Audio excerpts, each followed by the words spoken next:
sige. Ngayon, Ka Rashid, tinatanggap niyo po ba na binasa niyo yung nasa...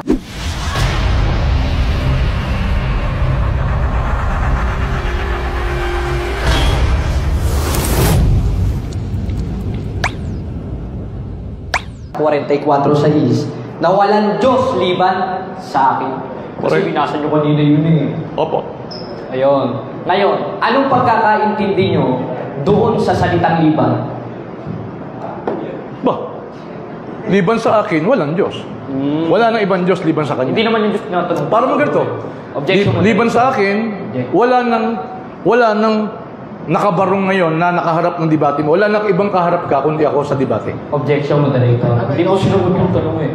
Ang tanong ko, yung salitang liban, hindi doon sa Diyos. Mr. Moderator, kung paano ko sagutin yung tanong niya, sa akin na yun. Kung ayaw niya, tutulan niya mamaya sa ribatan. Kasi pagka sinabing liban, except. Oh. Yung liban, wala nang iba. Ganun ang pagkaunawa ko sa liban. Kasi sa English, other than me, besides me, there is no God. Pag sinabi mong liban sa akin, may mas pogi pa. Mas pogi. Pero liban sa akin, wala na mas pogi. Wala na talaga. Ganun lang kasimple yun. Ngayon, at yun ang napag-aralan ko. Ewan ko lang kung may ibang meaning ka pa. Ngayon, tinatanggap niyo po ba na yan ang ibig sabihin ng liban? Opo, wala nang iba. Kasi nga, kita mo, may kasunod yung liban eh. Liban sa akin, wala nang iba pa. English, besides me, there is no other God. Ayan. Other than me, Tanggap mo yung... ganito, tinan mo. Hindi mo English ha. Other than me, yung kasi ibig sabihin ng liban eh. Other than me, there is no other debater who is now in your front. Other than me. Ako lang yun. Okay, so yun yung sagot niya. So, tanggap mo naman. Ito, moderator, saksi kayo. Kung mabasa ko na ang ibig sabihin ng liban ay hindi kilala, tatanggapin nyo nagkamali kayo, Ka Rashid. Hindi. Basahin mo. Sandali, may usapan kami. Basahin mo. Ako magpaliwanag. Objection. Kasi... Undercross kayo, Ka Rashid. Hindi. Ang karapatan nyo lang sumagot sa tanong, hindi magpaliwanag. Ang karapatan mo, magtanong, sasagot ako. Kung ayaw mo yung sagot ko, tutulan mo mamaya sa ribatan. Ganun ang debate, iyo. Ngayon. Huwag mong gawing bakya ang ating debate. Nanonood ng international eh. Sige bro, kung hindi mo tanggap yung sagot niya. Ginagaya mo si Kaeli. Kung mabasa ko. Hindi. Huwag mong gawin yun. Gawin mong professional ng debate, iyo. Hanggat maaari, wala po munang showdown. Okay? Sige. Wala munang showdown. Ngayon. Kaya nga liban eh. May kasunod eh. Liban sa akin, sa English, other than me, there is no God. Mahirap bang intindihin yon? Abay, mali ang turo ng eskwelahan mo. Ngayon, kung liban, ibig sabihin, di pala kilala ng Diyos. Wala nga Diyos na nagsasabi, liban eh. Ang kulit-kulit mo namang iyo. Hindi ko sumasagot sa tanong, moderator. Ano, sumagot ako? Sumagot. Ayaw mo sagot ko, tutulan mo mamaya sa ribatan. Kasi hanggang typing ka lang kasi. Sa stand mo. Ngayon ka lang nakaranas ng public debate eh. Ulit ang tanong. Sige. Ano sa next question o? Next question. Next question ako. Ngayon, sinabi nyo rin kanina, kalapastanganan na sabihin si Kristo'y Diyos. Sa Quran po yun, sa Quran. Sa Quran. Paniniwala namin yun. Siningit ko lang kasi Muslim ako. Okay. Ngayon, ito, ang dami nating tatanong kay Ka Rashid eh. Sige, tanong mo na. Ang pangarap mo lang naman, tumba mo ako sa debate. Kaya nga, hinamon mo ako eh. Kasi nanonood sa'yo, 3 piraso lang. Ngayon, marami nanonood. Kaya, galingan mo. Moderator. Oo, galingan mo. Nag-i-interrupt po si Ka Rashid. Galingan mo. Next question. Ikaw, Stan. Ngayon, sabi nyo rin, si Kristo, hindi Diyos, hindi nagkukunwaring Diyos, at hindi pwedeng maging Diyos. Tinatanggap nyo ba yun? Opo. Ayun. Ngayon, ito. Kung mabasa ko ulit, babasahin ko ulit ha. Tatanggapin mo na naman, Ka Rashid, nagkamali kayo. Na si Kristo'y Diyos. Sabi na naman. Sandali. Alam ko na babasahin mo. Hebreo 1:8. Objection mo din. Hindi 1:8 ng Hebreo. Sandali. Sige. Sasagot ako eh. May usapan tayo, walang interruption. Sige. Kung anong sagot ko, sa tingin mo mali o hindi, putol lang mo mamaya. Iho, Alam ko yung nasa kokote mo, sabi ko sa'yo eh. Di ba sa ngayon, sumasagot siya? Mamaya, pagka maaaring hindi mo magustuhan. Ito, sasagot ako. Di ba may usapan tayo, 1 minute, bibigyan mo akong sagot? Di ba? Ito sagot ko. Tutulan mo ko mamaya. Basta sasagot siya, mamaya. Sabi ko sa'yo, hindi ka pa tao, alam ko na yung style ni Kaeli. Ang ginagawa mo yan, parot ka lang. Kung mapatunayan daw niya na tinawag daw siya ng Diyos ng Ama, hindi pwedeng maging Diyos. Tingnan yung salita niya.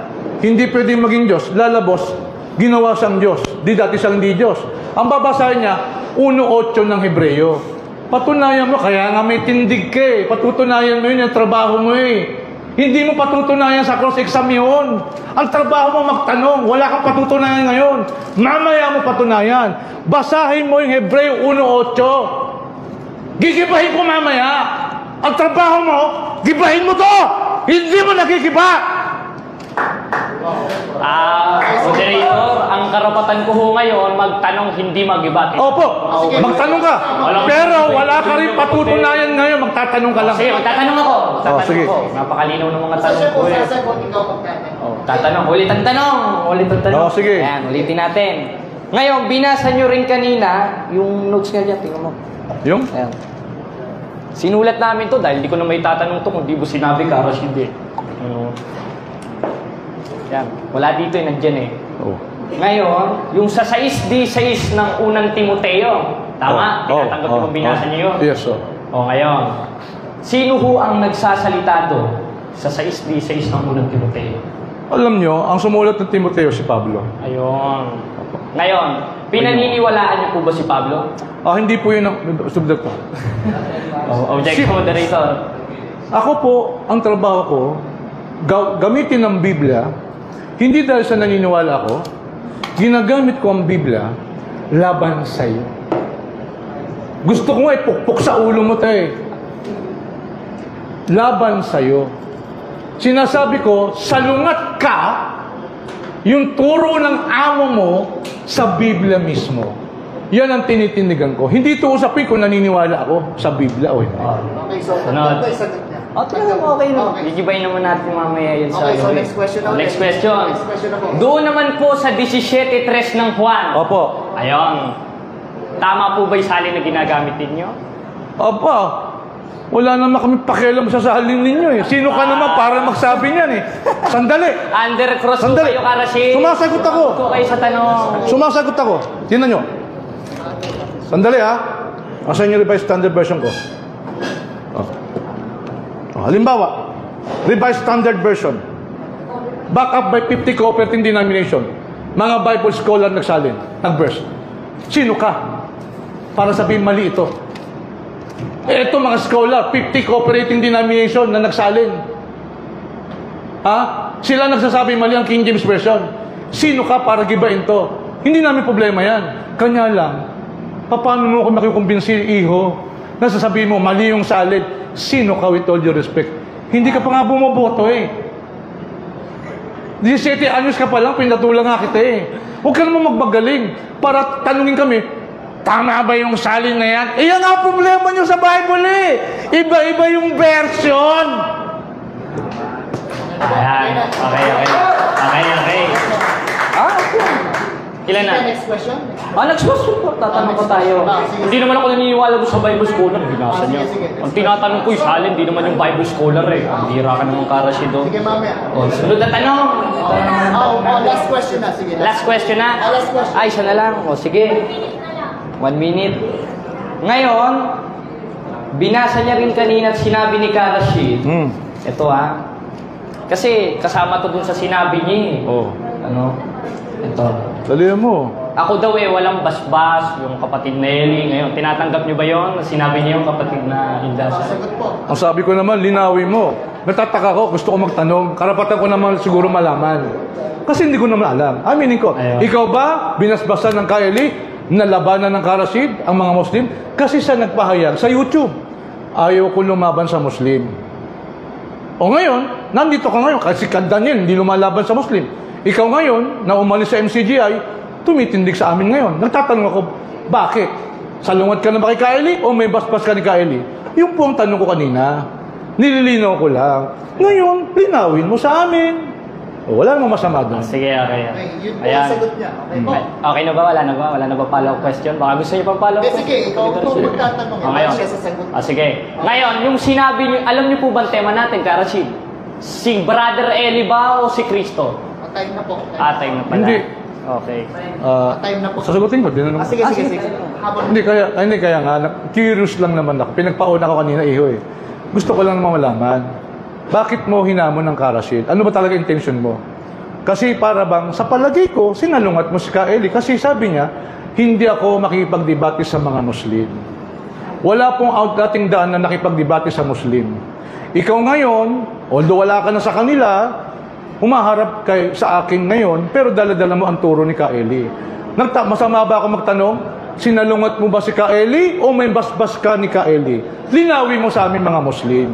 Kasi ikaw lang ang humarap sa amin. Yun lang po ang tanong ko, Mr. Madrid. Okay na. Walang mali sa doon. Okay, so tapos Okay ba? na po sa Q&A. Okay, salamat sa medyo umiinit na tayo. Okay ba? Okay, sige. So, sa pangalawang pagkakataon po, marinig po natin ang panig ng Iglesia ng Diyos sa pamamagitan ni Mr. Garrett Almasora. Okay, 30 minutes po. Magandang hapon po sa inyo mga kapatid, lalo na yung mga taga-revealers. Ayan, pinuntahan pa ako dito eh. Ngayon si Karashid, nag-i-stand siya nang wala sa tema eh. Kasi ang tema namin, ayan, si Jesus ay tao, hindi Diyos. Ngayon, ang tinema niya, si Brother, wala naman sa tema natin ito, ba't mo ilalatag? Out of context tayo dyan, insensado. Ngayon, sabi niya, gibayin mo yan mga latag ko. Di gibayin natin. Basahin natin. Ngayon, yung nasa 6D, 6 ng Jeremias, o ng unang Timoteo, pakilatag nga, mga kapatid. Pwede po bang pakilatag sa... Wala yung ano eh. Wala. Sige. 6D, 6... Hindi mo ginawa yung assignment mo eh. Objection, moderator. Wala tayo sa under cross-examination time. Sige lang. Stand po ito eh. Sige lang po. Ngayon, binasa niyo yung 6D, 6 ng unang Timoteo. Gibayin mo yan! Sumigaw pa eh. Gibayin mo! Hindi gigibayin natin. Basahin natin. Na siya lamang ang walang kamatayan, nanananahan sa liwanag na di malapitan at di nakita ng sino mang tao. Malamang sasabihin ni Karashid, ba't si Kristo nakita? Ba't si Kristo namatay? Tunay na Diyos pala siya. Kasi nakitulad sa tao, pambira ka naman, no? Filipos 2:5 hanggang 8. Mangagkaroon kayo sa inyo ng pag-iisip na ito'y na kay Kristo Jesus din naman, na bagamat sa Diyos, ay hindi niya inaring sambagi na nararapat panagnan. Yun yung pagkapantay niya sa Diyos. Kundi bagkus hinubad niya ito't na ganyong alipin at nakitulad sa mga tao. Kaya pala siya nakita. Kaya pala siya nalapitan. Bakit? Nakitulad sa tao eh. Sa ka ba naman nakakita? Tao ka na, makikitulad ka pa sa tao. Kaya mo lang sinabing, hindi ka tao! Kasi nakitulad ka sa tao. At ganun si Kristo. Kaya siya nalapitan. Kaya siya namatay. Kaya siya nasa liwanag o wala siya sa liwanag na di malalapitan. Bakit? Nakitulad nga sa tao eh. Paano? G5 ng Hebreo. Kaya't pagpasok niya sa sanlibutan ay sinasabi, hain at tandog ay hindi mo ibig. Ngunit isang katawan ang sa akin ay inihanda mo.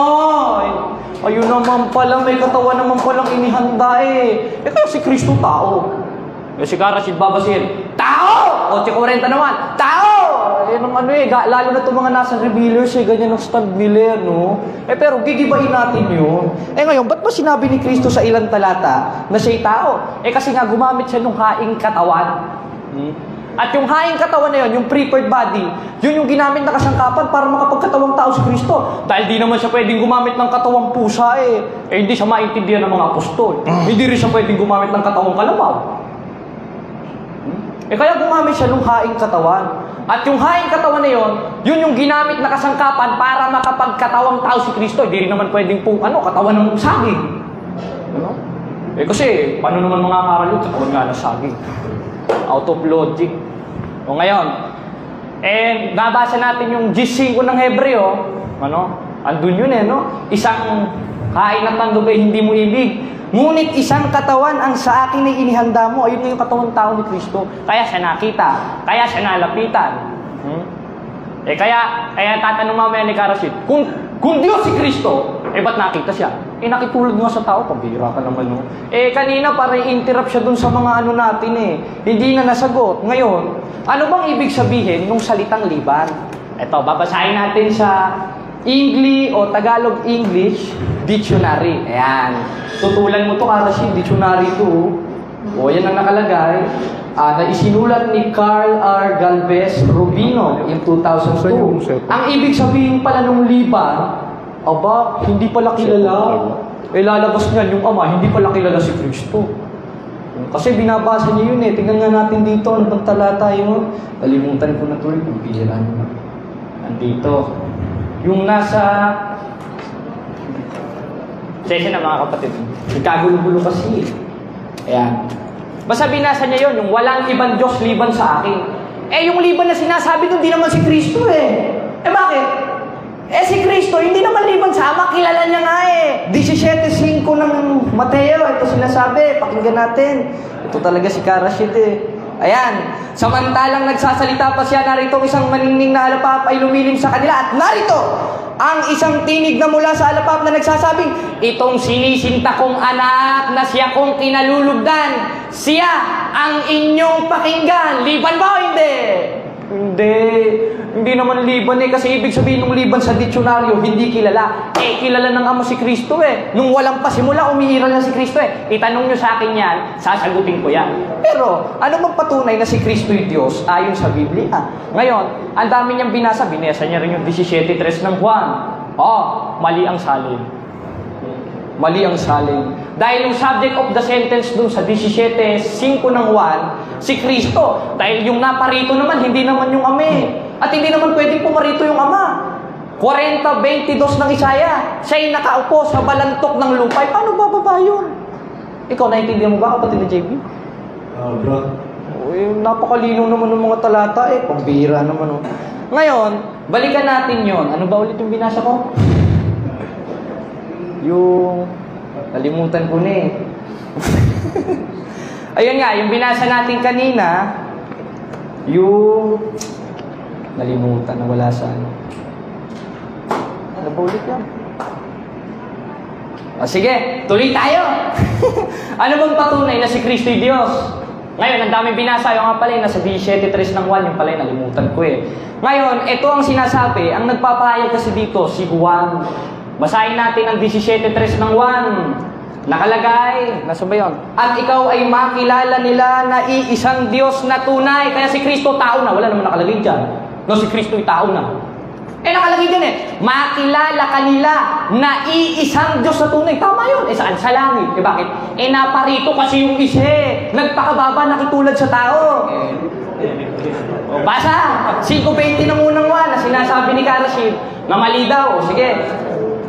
At nalalaman natin na naparitong anak ng Diyos at tayo binigyan ng pagkaunawa. Di naman pala mismo yung Ama na Diyos, yung naparito. Yung naparito pala, yung anak ng Diyos. Kasi kung sasabihin mo yung Ama pinakikilala dyan sa 5:20 ng unang Juan, sana yung Ama pula bumaba. Wala kang mababasa nun. Hinahamon kita, Karashid. Kahit sa showdown tayo matapos, wala kang mababasa sa Biblia na ang Ama yung naparito. Ang naparito, yung anak ng Diyos. At tayo binigyan ng pagkaunawa, hindi siya. Kasi yung binigyan ng pagkaunawa, makikilala nila na ito. Kaya nga ito, kasi naparito. Kasi kung Ama, dapat doon. Ito ang tunay na Diyos at buhay na walang hanggan. Sino? Yung naparito.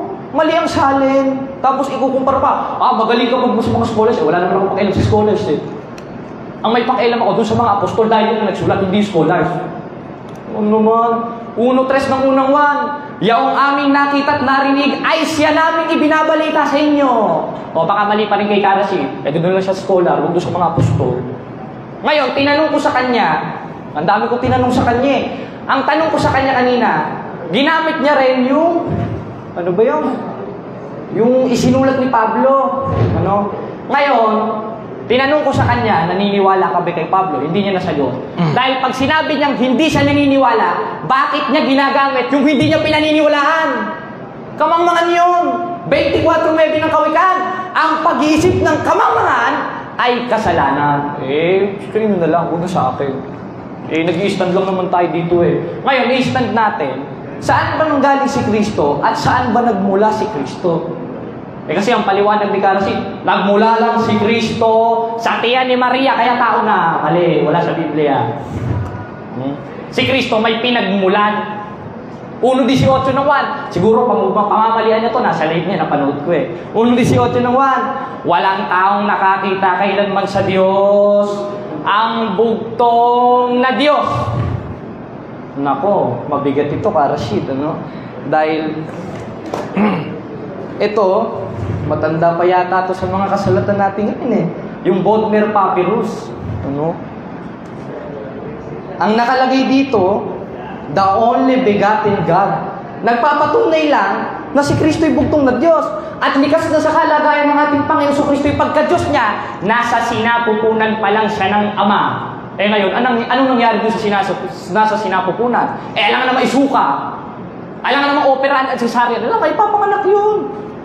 2:7 ng awit, aking sasaysay ng tungkol sa pasya. Sinabi ng Panginoon sa akin, ikaw ay aking anak, sa araw na ito'y ipinanganak kita. Kaya pala si Kristo tinatawag na anak ng Diyos dahil mismong Diyos nanganak sa kanya. Mula saan? Mula sa sinapupunan. Yun naman pala. Ngayon, ano ba yung Diyos na nanganak sa kanya? 4:24 ng 1. Ang Diyos ay Espiritu, kaya dapat sambahin sa Espiritu at katotohanan. Ngayon si Kristo ay anak ng Espiritu. Ano rin siya? Alam nga namang kalabaw. Alam nga namang bibe. Alam nga namang pato. 3:6 ng 1. Ang pinanganak ng laman ay laman. Ang pinanganak ng Espiritu ay Espiritu nga. Si Kristo anak siya ng Espiritu Therefore, likas sa kalagayan yung pagiging Espiritu niya at yung Espiritu, Diyos. Kaya mula pa sa pasimula, likas na sa kalagayan ng ating Panginoon sa Kristo yung pagka-Diyos niya. At yan ang hindi naiintindihan, karamihan ng mga taga-revealers yan nanonood sa akin, sa inyo na lang yan, problema nyo na lang yan. Ngayon, kailan ipinanganak si Kristo at kailan umiral si Kristo nung ipinanganak siya ng Ama? 8:23 ng Kawikaan. Ako'y nalagay mula noong araw nang walang pasimula. Bago nilikha ang lupa, hindi nga tao ito. Bakit? Wala pang pasimula, nailabas na tao nailabas lang nung meron ng pasimula, nung meron ng langit at lupa. Si Kristo, siya'y nailabas ng wala pang pasimula. Bago ang langit at lupa. Hindi nga tao to. Kasi ang tao nailabas lang nung may pasimula si Kristo siya'y nailabas ng wala pang pasimula. Ngayon, sasabihin ni Karasit, yung nasa Greek niyan, si. Wala na akong pakialam doon sa Greek niyo. Kung kayo babasa. Kasi parang yung definition yan doon sa 16:18 ng Mateo, yung Petra. Na-i-compare lang yun kasi wala pa namang kalagay yung nasa 8:23 ng Kawikaan o tsaka sa 8:23 ng Kawikaan. Wala pa namang kalagayan yun kaya wala tayong pakialam kung anong klaseng pronunciation yun doon. Pero nakakasiguro tayo si Kristo yun dahil wala namang ibang nailabas na wala pang pasimula kundi si Kristo. Ngayon, si Kristo hindi naman liban sa Ama yun Kilala niya nga Sinabi niya, ito sinisinta kong anak sa araw na ito. Na siya kong kinalulugdan, siya ang inyong pakinggan. Hindi nga liban. Katunayan, pinaupo niya pa nga sa kanan niya Ngayon, nauna siya sa akin. Sabi daw, kung babasahin ko, 1:8 ng Hebreo, balik ka dyan, Karasit. Hindi 1:8 ng Hebreo yung babasahin ko. Ang karapatan mo lang kasi sa cross-examination, kung nakakaintindi tayo ng cross-examination, kung ano yung itanong ko, yun ang isasagot ninyo. Wala naman akong sinabing babasahin ko yung 1:8 ng Hebreo Ngayon, tanungin niyo ako, hinahamon ulit kita ng showdown na meron bang sinabi si Kristo na siya Diyos? Meron. Meron. Pag hindi ko nabasa, talo na ako sa diskusyon na to. Pag di ko nabasa, tapos na. Pero kung nabasa ko at kung mababasa ko, kayo na bahala, husga mga kapatid. Pero balik tayo doon. Nung naipanganak si Kristo, o nung sa tempong ipinanganak siya nung wala pang pasimula, ano bang kalagayan yun? Nabasa natin, 3:6 ng 1, ang pinanganak ng laman-laman, ang pinanganak ng Espiritu, Espiritu nga. Ayun ang nakalagay doon, sintido kumun mo na lang ang tatanungin mo kung maiintindihan mo kaya pag anak ng kalabaw, kalabaw yun. Pag anak ng kambing, kambing. Pag anak ng Diyos, Diyos. Kaya nga sa 5:20 ng unang 1, ito ang tunay na Diyos at buhay na walang hanggan. Alin? Yung naparito, hindi naman yung amen. Anong timer? Yung okay na ba yung time? Mahaba pa ba? Sige, yan. Ngayon, tuloy tayo. Anong patunay na si Kristo yung umiiral nang wala pang pasimula? 1:26 ng Genesis. At sinabi ng Diyos, sa Hebrew, ang nakalagay dyan, Elohim. O plural, o plurality. Parang salitang pamilya, no? O may nanay, may tatay, may ate, may kuya. Gusto mo, lagyan mo ng kamay, pero bawal yun. May nanay, may ate. Buksan mo nga yung ano dyan. Yung Elohim. Ayan, basahin mo Elohim. Ito, basahin mo. Ayan. Kung anong ibig sabihin ng salitang Elohim sa Hebrew 4:30. Basa. Gods in the ordinal sense, but the specific use. In the plural, those specific with the article. Of the supreme God, occasionally applied by the way defense of magistrate and. Ayun. Plurality pala yun o plural. Kaya nga natin hindi mo naman pwedeng sabihin natin kung ikaw lang. Ano mo sasabihin? Ako lang ang mag-isa tama. Bakit? Hindi pa naman pinakikilala si Kristo nun Pero nung pinakilala na, 17:5 ng Mateo, itong sinisinta kong anak na siya kong kinalulugdan, siya ang inyong pakinggan. Di pinakilala na. Katunayan, sinabi pa nga kay David yun no? 111 ng awit. Sinabi ng Panginoon sa aking Panginoon, umupo ka sa aking kanan. Hindi mo naman pwedeng paupuin kung mag-isa ka lang. Bakit? Hindi ko kasi pinakikilala yung ama nun Pero nung wala pang pasimula, nailabas na si Kristo nun. Ewan ko lang, ba't hindi pinakilala ng ama? Problema na nila yun, hindi ko na problema yun. Basta ako, pinabasa ko lang. Bakit? 1:3 ng Apokalipsis, mapalad ang bumabasa at nakikinig at tumutupad. Bumabasa lang ako. Ina-adapt ko na kung ano binabasa ko. Kaya wala na akong pakialam kung bakit hindi ni-reveal ng ama yun. Pero, ni-reveal naman niya Pinakilala niya nga Tinawag niya pang ang Diyos no? Kanina nga, inunahan na akong basahin ni Karasid Basahin natin ang 1:8 ng Hebreo. Ngunit tungkol sa anak ay sinasabi. Sino nagsasalita? Yung ama. Kanino pinatutungkulan at sino yung subject of the sentence nung talata na yun? Yung anak. Kaya nga ngunit tungkol sa anak ay sinasabi, ang iyong luklukan o Diyos ay magpakailanman. Kaya Diyos talaga si Kristo. Ang ama na mismo nag-clarify. Kailan? 8:23 ng Kawikaan. Nung walang pasimula, bago nilikha ang langit at lupa. Ganun lang naman kasimple intindihin yan alam ko na ba't hindi naiintindihan? 4:4 ng 2 Korinto. Na binulag ng Diyos ng sanglibutang ito ang pag-iisip ng hindi nagsisisampalataya upang sa kanila huwag sumilang ang kaliwanagan ng Ebanghelyo na siyang larawan ng Diyos. Kaya kahit basa-basahin natin yan, halukugin natin yan, sinabi niya pa nga supot pa ako na ito, alam ko na ito kung wala ka namang unawa, di mo maintindihan. Ikaw may naintindihan namin. Bakit? Dahil naipakikilala namin yung karunungan ng Diyos sa pamamagitan ng Iglesia ng Diyos. 3:10 ng Efeso, upang sa gayon, sa pamamagitan ng Iglesia, maipakilala sa mga pamunuan at kapangyarihan sa sangkalangitan ang sari-saring karunungan ng Diyos. Kaya napapakilala namin. Bakit? Dahil Diyos kasi gumagawa sa amin 2:13 ng Pilipos, sapagkat Diyos ang gumagawa sa inyo maging sa pagnanasa, ayon sa paggawa, ayon sa kanyang mabuting kalooban. Kaya basa ka nga ng basa. Basa. Supot pa ako, binasa ko na to. Kung wala ka namang unawa, di mo maintindihan yan ganun na naman kadali yun nag-i-interrupt. Tanong ako ng tanong. When you are under cross-examination, sumagot ka sa tanong. Huwag kang sasagot ng hindi tinatanong. Dahil masisira ang tema natin sa debate. Masisira, wala nang kaayusan yung utos nga sa atin, 14:40 ng unang Korinto.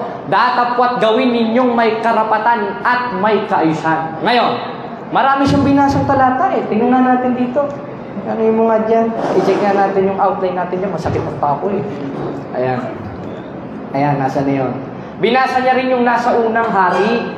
Ilatag mo nga sa yung 8:60 ng unang hari. Ayan. Ito binasa ni Karashi dito Sabi daw, gibayin ko. Di gibayin natin. Ilagay natin dyan. Ano ba? Nasaan ba? Unang hari, 6:60. Sakit mo pa. 60. 60. Ano ba yan?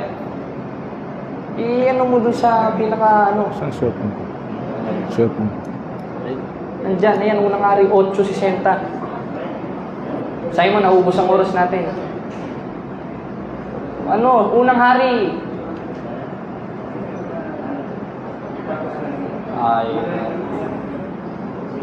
Ayan. Unang hari, 8:60. Ayan. Basahin natin. Ayan, ito binasa ni Karashi dito Ayan. Yung isa. Yung binasa niya rin yun Ayan, sige. Patulan na natin ito. Gusto niya gibahin, gibahin natin. Ayan. Upang maalaman ng lahat ng bayan sa lupa na ang Panginoon Diyos ay Diyos, walang iba. Tama. Wala naman talagang ibang Diyos eh. Sino nung sabi sa'yo tao si Kristo? Eh, ang ama na nga mismo nagsabi na ang iyong luklukan o Diyos magpakailanman. Diyan sa sinutukoy sa talata na yan, sa 8:60, ayan basahin natin. Upang maalaman ng lahat ng bayan sa lupa, ang Panginoon ay siyang Diyos, walang iba. Tama, wala naman talagang ibang Diyos amat kay Kristo eh. Sino bang iba? Alam nga naman si Papa Francisco, idamay pa natin ito, hindi naman Diyos yun. Pero tinatawag siya Ama. Pero iba siya dun sa amang nasa langit. 63:16 ng Isayas. Sapagkat ikaw aming Ama, bagamat hindi kami kilala ni Israel. Ikaw aming Ama, aming manunubos na siyang pasimula ay siyang pangalan. Eh ngayon, huwag na natin idamay yan. Dito tayo sa tema, wala tayo sa tema eh. Ngayon, ang dami niyang binasa dito eh. Doon naman sa 1:17 ng Santiago, pakilatag mo nga dyan. Para mai-clarify natin, mag-iba natin yung mga yung standi karasi. 1:17 ng Santiago. Ayan. Basahin natin. Ang bawat mabuting kaloob at ang bawat sakdal na kaloob ay pawang buhat sa itaas na bumaba mula sa Ama.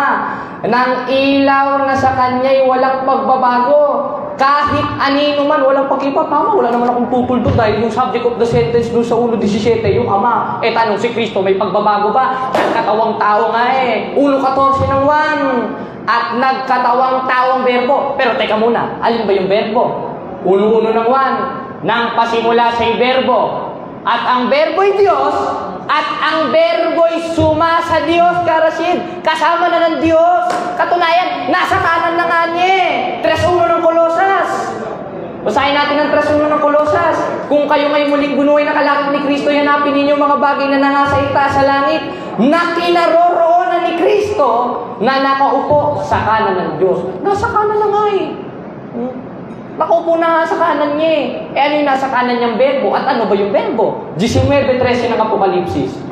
At siya'y nararamtan ng damit na winisikan ng dugo. At ang kanyang pangalan ay tinatawag na ang berbo ng Diyos. Pangalan pala yun. Hindi gaya ng mga taga-revealers yung sinasabi sa akin, ayan na ikang berbo, panukala. Paano sinabi panukala? Suma sa Diyos na nga. Nasa kanan na nga ng Diyos Suma sa Diyos na nga. Tinawag na rin ng Diyos na Diyos. O mamaya, tanungin mo ako sa Greek, Karasid, sasagutin kita dyan. Wala namang problema dyan. Ayan. Okay lang, wait ko lang. Sakit ang pao. Timer, ilang Ito, tanong ko sa inyo, Karasid. Opo. Tinatanggap nyo ba na sinabi niya sa 1:26 ng Genesis, yung tinutukoy doon na plural ay plural of respect? Opo. Ayun. Saan mababasa sa sentido ng talata na may nakalagay doon, ito ay plural of respect? Ang pinagbatayan ko po, yung Bible scholar na nagpaliwanag po sa footnote ng Elohim, katulad din sa Arabic. Sa Arabic kasi may mabasa ka na parang nagsasalita ang Diyos in plural. Diba? Inna nahnu, adikra, wa innahu lahafidun. Nahnung ginamit, we. Si Allah nagsasalita ng salitang we. Plural of majesty po yon. Hindi po literal na dalawa sila, tatlo hindi. Parang sa atin din yun Kumain na po ba kayo? Si doktor nandito po. Isang karangal na doktor. Pag si doktor, tinanong ko, doktor, kumain na po ba kayo? Bakit kayo? Dalawa ba sila? Tatlo? Hindi. Plural of respect po yun. Nandiyan po yan sa Hebrew, nasa Arabic, hindi nyo po pinag-aralan. With all your respect. Okay, yun yung sagot niya. Anong diksyonaryo ho na yung salitang plural, pwedeng tumutukoy lang sa isang tao, gaya ng paniniwala nito? Ang tawag po doon, Royal Majesty, I encourage you to, i-google mo, ano yung plural we. Google mo ngayon, yun ang sagot. Sige. Ang tawag doon, Royal we. Plural of Majesty. Ayan, sunod na tanong, Karasid. Ayan. Sabi mo, sino ka para tumindig ng ano yun? Mali yung sulat ko. Sabi mo Sino kasi ka para tumindig na mali ang salin na ginagamit mo? Tama ang tinatanggap. Hindi nga, kasi hindi naman salin na pinag-uusapan natin Binasa nyo kanina. Ngayon, sabi mo, mali yung salin na dala-dala ko. Kailangan mag-explain ka, ba't mo sinabing mali? Kasi sinabi ko kanina, halimbawa, Revised Standard Version, back up ng 50 cooperating denomination, iba't ibang mga denomination Christianity, 50 nagsalin dito, mga scholar. So, kaya sinabi ko, with all due respect, sino ka naman para sabihin mo tutulan sila ikaw naman di pa bumuboto. Tapos ito, mga scholar, sinasabi mo mali sila. Oh. Ayan, objection, moderator. Wala po sa usapan natin yung pagboto. Ang usapan natin, si Jesus ay tao, hindi Diyos. Pinaliwanag ko lang sino ka? Mali na guys. Hindi para kayo insultuhin. Sige. Sino ka para sabihin sa amin, mali yung mga Bible scholar na nagsalin, kumpara sa'yo. Sama mo na ako, kumpara sa akin. Di ba? Sunod na tanong. Oh, yun. Ayan. Ngayon, binasa nyo rin kanina yung Greek grammar na ang dapat na translation dyan ay monogenes o monogenes heios, hindi theos. Yung po sinasabi ng Bible scholar. Binasa ko po si Bruce Metzger. Binasa ko rin po si Raymond Brown. Si Raymond Brown. Pati po si Raymond Brown. Ito, si Raymond Brown. Oh, kanina nga, pinapakita ko to kay sa katabi ko. The Introduction to New Testament Christology. Bible scholar po ito. So, ito, pinasa ko. At ipinaliwanag, dito po sa Orthodox Corruption of the Scripture, pinaliwanag po na meron ho talagang 3 rendition sa Greek, magkakaiba sa Greek. Tandaan po ninyo mga kababayan, ang Greek manuscript, magkakaiba into 5,800 manuscript. Kaya magkakaiba hong version. So, yun po sagot ko. Ngayon, sunod na tanong. Sa pagkakaalam ninyo, Karashid, kailan o anong taon na isulat o napag-usapan na yan ay monogenes heios, hindi theos? Babasahin ko, sandali lang Papicturean ko lang kasi mas malinaw pag pinicturean Okay? Babasahin ko po sinabi ni Raymond Brown. Hindi po galit to sa aking isipan lang. Total, tinatanong mo ako. The only Son, where the word for Son, Theos, appears instead of the word for Theos or God. Okay? 3 of the other 4 uses of only monogenes Theos. Okay? So ito po ang sinabi niya. At ito po ay paniniwala ng mga iba't ibang mga scholar. Mahaba na lang po ang usapin. 3 po ang nilagay dito. Monogenes Theos, monogenes Theos, at monogenes. Ang sabi ho niya, mas matanda po yung monogenes Theos. Ngayon, ito, gusto mo ito. Okay. Pag sinabi mong monogenes Theos ang tama, dilema ka pa rin. Kasi ang ibig sabihin ng monogenes Theos, tingnan nyo walang nakakita sa Diyos, kundi ang tanging Diyos ang nakakita sa Kanya. Ano ba namang salita yun? Walang nakakita kay Rashid, kundi ang tanging si Rashid lang ang nakakita sa Kanya. Ano yun? Walang nakakita sa Diyos, walang sino mang tao nakakita sa Diyos. Ang monogenes Theos, ang tanging Diyos ang nakakita sa Kanya. O obscure. Kaya sabi ng mga Bible scholar, ang laki ng problema. Objection, moderator. Yun. Yun po sabi. Mali. Monogenes Theos, only God. Naniniwala ka ba si Kristo lang ang only God? Hindi. Sasalungat sa paniniwala mo, marami ang Diyos. Sunod na tanong, Karashid.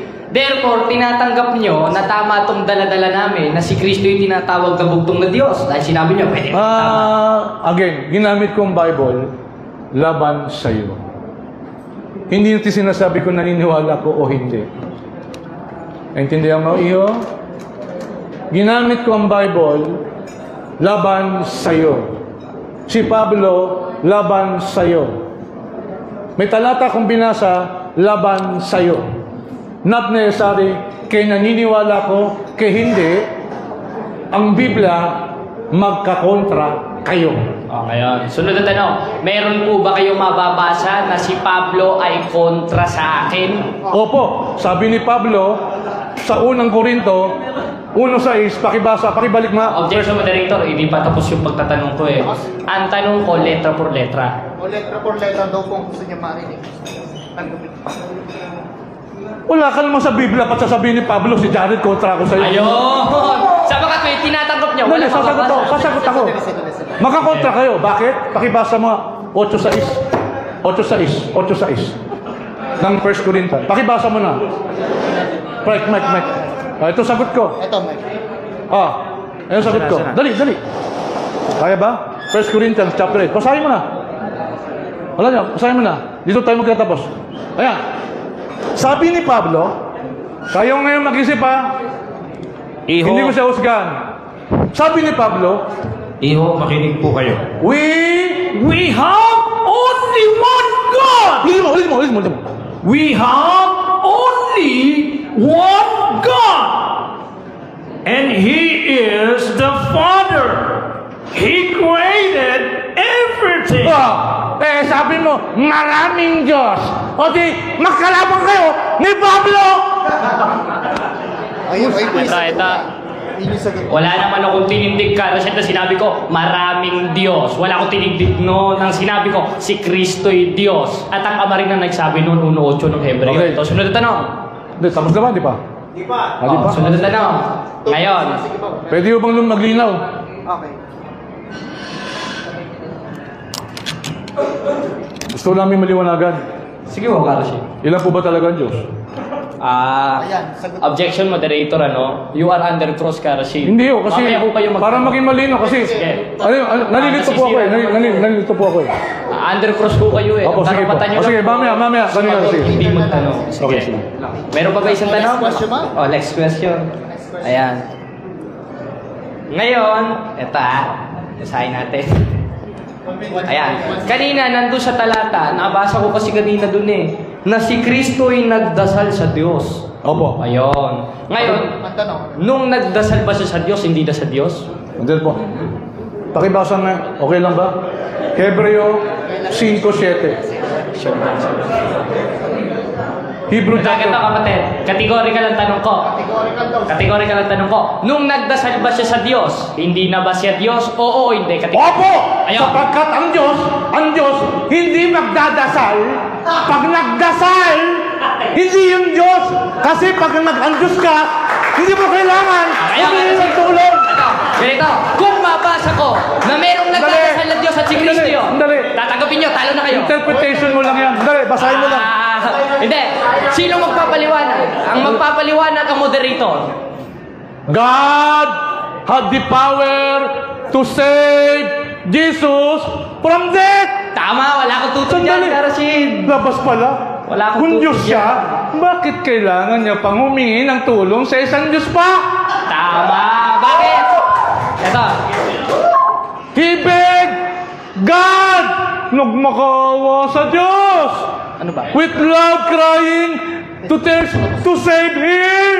Hindi niya kaya iligtas ang Diyos. Anong klaseng Diyos yan? Hindi niya kaya iligtas ang sarili niya.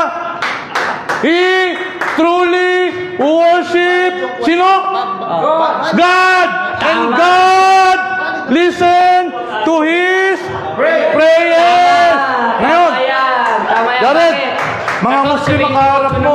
Dahil Ngayon, ang amay lalong dakila kay sa kanya. Kaya tama yan, Karasin. kung gusto mong sumamba sa Diyos na nagmamakaawa, hindi kayang tulungan ng sarili, hindi kayang inligtas ng sarili, nagmamakaawa sa Diyos, ikaw na sumamba dyan. Ang gusto namin, sambahin yung Diyos ni Jesus Christ. Tama yan. Tama yan. Wala akong tutol dyan, Karasin. Wala akong tutol dyan. Okay na ba? Ba't kasi 1 minute? 1 minute ba? Ako na ba titindig? Break time. Wait muna para may kainan kasi galangin natin kahit mga 15 minutes siguro. Oras na? Anong oras na? 10 minutes lang, kain tayo kasi galangin natin yung pagkain ngayon. Ha? Okay. Sa inyo na, ha? Walang comment. Debate ito eh. Bali 15 minutes tapos. Mga kapatid, debate ito. Walang personalan. Yes. Kung baka sa boxing. Okay, so mga kapatid, break time po muna. Bali sports lang, walang personalan. Okay, sa aral lang tayo mag-usap. Break.